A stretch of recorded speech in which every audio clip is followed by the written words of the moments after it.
রূপপুর গ্রামে রিফাত ও তার বাবা মা বাস করত। রিফাত একটি সরকারি অফিসে চাকরি করত।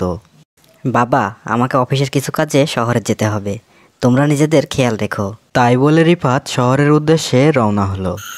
শহরের সব কাজ শেষ করে বাড়ি ফিরতে রিফাতের রাত হয়ে গেল। তখন ঘড়িতে 9:30 বাজে।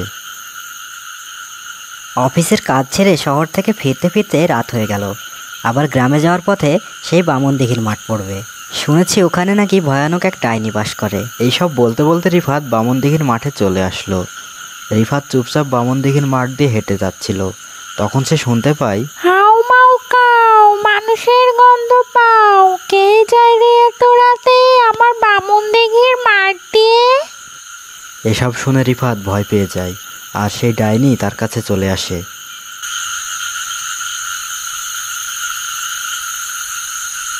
কে রে তুই, এত রাতে এখানে কি করিস? আজ তোর রক্ষে নেই, আজ আমি তোর ঘাড় মটকাবই। হা হা, আমাকে মেরো না, কেউ বাঁচাও আমাকে। এই বামনদিঘির মাঠে কে বাঁচাবে তোকে? আমি তো তোর ঘাড় মটকাবই। রিফাত আরও জোরে চিৎকার করতে শুরু করে। তখনই তার বাবা দূর থেকে তার দিকে এগিয়ে আসে। তার বাবা আসতে দেখে ডাইনি সেখান থেকে চলে যায়। কি রে বাবা, কি হয়েছে?